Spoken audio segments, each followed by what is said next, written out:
TB रोग हमारे स्वास्थ्य के लिए कितना हानिकारक है, कितना बड़ा नुकसान हो सकता है हमको और हमारे परिवार को, आप भली बात जानते हैं। इस रोग को जड़ से मिटाने के लिए उत्तर प्रदेश सरकार और केंद्र सरकार मिलकर एक मुहिम चला रही है। 9 सितंबर से एक अभियान चालू होने जा रहा है, जिसमें घर-घर जाकर टीम टीबी रोग मरीजों को चिन्हित करेगी और उन्हें निःशुल्क इलाज देगी। इसकी जानकारी के लिए हमारे साथ डॉक्टर साहब मौजूद हैं। सर, 9 तारीख से अभियान शुरू हो रहा है। किस तरह का अभियान है और किस तरह की जागरूकता लोगों को दी जा रही है? कैसे इलाज मिलेगा टीबी का रोग मरीजों को? नमस्कार। सबसे पहले तो मैं आप लोगों का बहुत धन्यवाद देता हूँ कि आप लोग इस कार्यक्रम के साथ जुड़े, क्योंकि जैसे कि हमको पता है कि समाज में प्रचार और प्रसार के लिए आपका बहुत बड़ा योगदान है। आपके माध्यम से जो भी खबरें जाती हैं, वो विश्वसनीय होती हैं वो खबरें, और उसके माध्यम से एक जन विश्वास भी उत्पन्न होता है।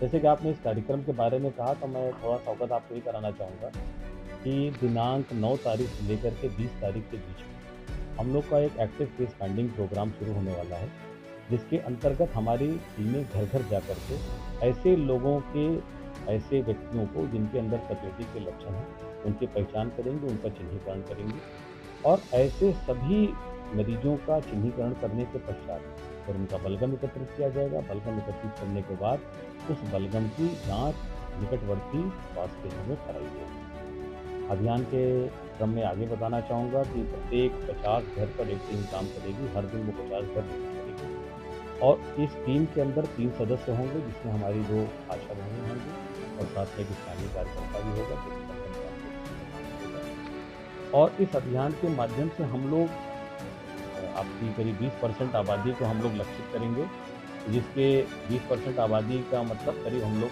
कन्नौज जनपद के 4 से सवा 4 लाख के बीच आबादी को लक्षित करेंगे। और इस आबादी के अंदर विशेष फोकस हम लोग का मलिन बस्तियों पर होगा, मदरसों पे होगा, आपके वृद्धाश्रम पे होगा, नवोदय विद्यालयों पे होगा। ऐसी सभी जगह हमारी टीमें जाएंगी, जा करके अपने इन मरीजों का चिन्हीकरण करेंगी। जैसे कि लक्षण आपको पता ही है टीबी के क्या लक्षण हैं। हर घर जा करके ऐसे टीबी के लक्षण जिनको 2 हफ्ते अच्छा, एक लगे। बार आप बता दीजिए क्या लक्षण क्या होते हैं? जो आपने जैसे पूछा, हर हफ्ते किसी भी मरीज को, किसी भी व्यक्ति को अगर 2 हफ्ते से तीखी खांसी आती है, बलगम आता है, साथ में उसको रात में पसीना आता है, लोग जिसे कोल्ड स्वेट बोलते हैं, वजन कम होता है, भूख कम लगती है, कमजोरी की शिकायत होती, ऐसे सभी मरीजों के अंदर विशेष उनके अभियान के भी दौरान और वैसे भी नियमित रूप से भी अगर इस तरह की शिकायत आती है, तो उनको अपनी जांच अवश्य करा लेना चाहिए।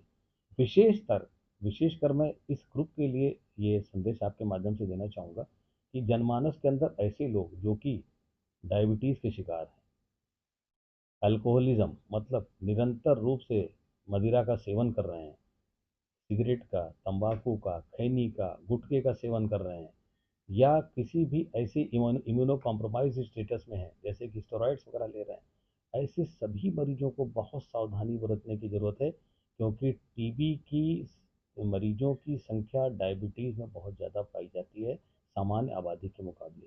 क्योंकि डायबिटीज़ या आपका इम्यूनो कॉम्प्रेसेंट थेरेपी होती है, या अल्कोहलिज्म होता है, या आपका सिगरेट स्मोकिंग होती है, ये आपकी रोगों से लड़ने की प्रतिरोधक क्षमता को कम करती है। और टीबी एक अपॉर्चुनिस्टिक इन्फेक्शन है, जैसे ही आपके रोगों से लड़ने की क्षमता गिरेगी, वैसे ही टीबी आपको पकड़ लेगी।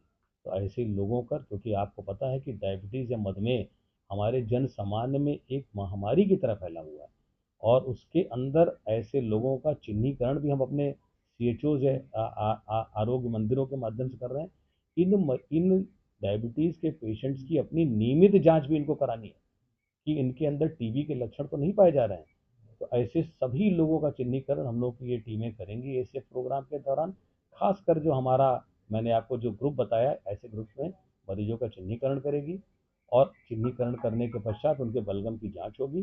बलगम की जांच होने के बाद अगर कोई मरीज हमारा पॉजिटिव पाया जाता है, तो उसका संपूर्ण इलाज कराया जाएगा।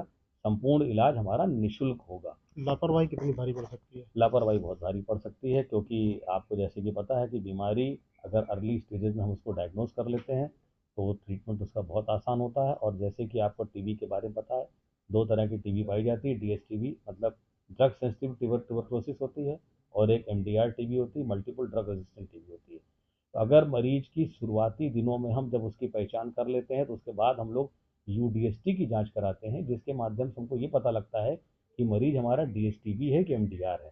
अगर एमडीआर टीबी है तो उसका इलाज का अवधि भी हमारी ज़्यादा होती है और इलाज करना मुश्किल भी होता है।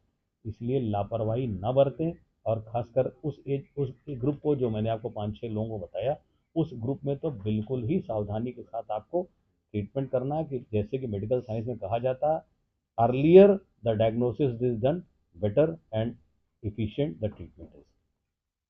सरकार की तरफ से कुछ पोषण के लिए कुछ भत्ता भी दिया जाता है, कितना भत्ता दिया जाता है और कितने दिन दिया जाता है? बहुत अच्छा प्रश्न किया आपने, कि आप पहले, हम लोग जब आपका डीएसटीबी का कोई पेशेंट हम लोग डायग्नोस कर लेते थे, तो पहले के इस ग्रुप में 500 रुपये उसको दिया जाता था, डीबीटी, जिसमें निश्चय पोषण योजना कहते हैं उसको।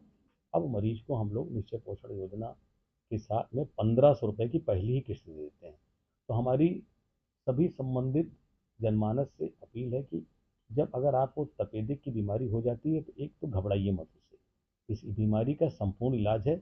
बस आपसे निवेदन ये है कि आप दवाओं को नियमित रूप से खाएं, और जो दवाएं दी जाती, होता क्या है, कई बार ये देखा गया है इलाज के दौरान कि मरीज के जब प्रारंभिक लक्षण ठीक हो जाते हैं, तो उसके बाद वो दवाओं को नियमित रूप से खाता नहीं है, इसके बाद वो बीमारी बिगड़ जाती है। तो आपको जो कोर्स ट्रीटमेंट डॉक्टर द्वारा एडवाइस किया गया, उसको संपूर्ण रूप से लीजिए, क्योंकि बीमारी को शरीर से समूल और जड़ से निपटाने के लिए आपको पूरा कोर्स लेना पड़ेगा। हमारे भारतीय जनमानस में एक ये गड़बड़ी है कि जैसे ही टीबी के लक्षण में आपके जरा सा आपको आराम मिला, आपने दवाओं को डिसकंटिन्यू कर दिया। दवाओं को डिसकंटिन्यू करना आपके लिए बड़ी आपके लिए बड़ी बीमारी की निशानी हो सकती है। तो इसलिए आप दवाओं को कृपया करके डिसकंटिन्यू न करें, दवाएं नियमित रूप से लें।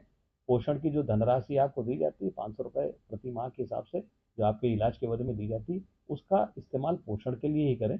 और मैं आपके माध्यम से हम अपने जनमानस से सभी लोगों से ये निवेदन करूंगा कि एक हम लोगों ने आपकी पोषण पोटली वितरण योजना, जो कि हमारी माननीय राज्यपाल महोदया के द्वारा इसको किया गया है, आप लोग सभी लोग जितने भी आपके हमारे कन्नौज के निवासी हैं, वो हमारे मरीजों को गोद लेना सुनिश्चित करें, जिससे कि इस अभियान में जो हम 500 रुपये की जो हम उनको धनराशि देते हैं, उसके अलावा एक पोषण पोटली भी उनको कम से कम 6 पोषण पोटली वितरित कर सकें।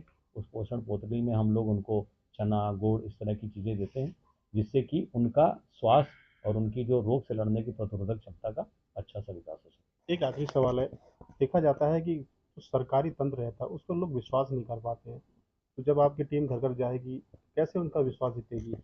मैं इसके विषय में आपको बताना चाहता हूँ कि इस वर्ष का जो डेटा आया है, उसमें हम लोगों ने करीब, जो हमारे ट्रीटमेंट जिनके पेशेंट्स को हम लोगों ने डायग्नोस किया था, उसमें करीब 90% लोग ट्रीटमेंट को क्योर्ड हैं। मतलब कि अगर हमने 10 मरीजों का हमने डायग्नोसिस की, तो 9 ऐसे थे जिनका कंप्लीट ट्रीटमेंट और क्योर हो गया था। जो मैंने आपको बताया, ड्रग कंप्लायंस, ये बहुत इंपॉर्टेंट चीज़ है। ड्रग कंप्लायंस आपको करनी है, हमारा ट्रीटमेंट सपोर्टर आपका सहयोग करेगा। और इसमें परिवार, एक भारत सरकार ने और उत्तर प्रदेश सरकार ने एक और भी योजना लॉन्च की है, जिसमें केयर गिवर योजना है, जिसमें घर के ही एक सदस्य को हम नामित करेंगे, आपके ही द्वारा बताए हुए, वो आपकी नियमित देखभाल करेगा, और दवाएं आप सही समय पर ले रहे हैं कि नहीं ले रहे हैं, खुराक सही समय पर ले रहे हैं कि नहीं ले रहे हैं, इसके विषय में भी उसको हम ट्रेनिंग दे रहे हैं। और और आपकी नियमित देखभाल करने के साथ, अगर कोई आपको किसी दवा के खाने से विपरीत प्रभाव होता है, तो वो हमारे स्वास्थ्य केंद्रों को बताएगा। इलाज सरकारी सेवाओं में, जैसे कि आपको पता है, 2000 जब से हमारा टीबी का इलाज चला, हम लोगों ने बहुत ही उल्लेखनीय प्रगति की है। और ये ज़्यादातर जो हमारा सिस्टम है, मोस्ट ऑफ द सिस्टम में हमारा, जैसे कि आपका कन्नौज मान लीजिए 3500 का लक्ष्य है, तो प्राइवेट में मात्र 500 का, सरकारी सिस्टम में 3000 का लक्ष्य कुछ प्राइवेट लोगों के भी, कुछ प्राइवेट डॉक्टरों के भी कुछ, जैसे कुछ मरीज जाता है उनके पास भी उनका कुछ है है। सरकार की प्राइवेट तरफ से? डॉक्टरों का भी ये है कि जो हमारे प्राइवेट डॉक्टर्स इस इलाज किसी मरीज को नोटिफाई करते हैं, तो उनको भी उसका मानदेय दिया जाता है। और अगर वो इलाज को संपूर्ण करते, ट्रीटमेंट सपोर्टर के रूप में रहते हैं, तो उनको भी उसका एक निश्चित मानक के रूप में एक मानदेय उनको दिया जाता है। मैं प्राइवेट डॉक्टर्स से एक निवेदन भी करना चाहूँगा, और एक सरकार एक एक उनको बताना भी चाहूँगा कि ये प्राइवेट डॉक्टर्स या केमिस्ट, अगर वो दवाओं को डिस्पेंस करते हैं टीबी की, या प्राइवेट डॉक्टर किसी भी टीबी का या लैब अगर टीबी की जांच करता है और टीबी की पॉजिटिविटी पाई जाती है, तो वो अनिवार्य रूप से सरकारी सेटअप को इन्फॉर्म करना जरूरी है। अगर आप उस डिसीज को नोटिफाई नहीं करते हैं, तो ये अंडर गवर्नमेंट एक्ट एक ऑफेंस है।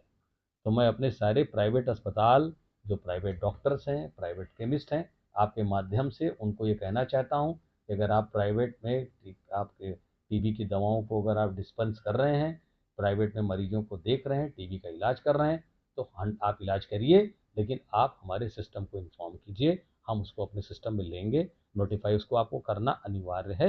ये गवर्नमेंट के एक्ट द्वारा है ये, तो ये इसमें वॉलंटरी नहीं है, it is a compulsory thing. तो ये मैं चाहूँगा कि ये प्राइवेट डॉक्टर्स इस विषय में इस चीज़ को बड़ी सीरियसली इस बात को लें। तो आप देख सकते हैं कहीं ना कहीं टीबी एक ऐसी बीमारी है जिसका इलाज संभव है, लेकिन लापरवाही, अगर आप लापरवाही करते हैं तो आपके साथ बड़ी दुर्घटना हो सकती है। तो लापरवाही करने से पहले आप अपना इलाज कराएं। सरकार आपके द्वार पे खड़ी है, और अपनी बीमारी के बारे में उन्हें जानकारी दें और पूरा इलाज मुफ्त पाएँ। साथ में पोषण के लिए भी जो सरकारी आर्थिक मदद मिल रही है उसको भी लें।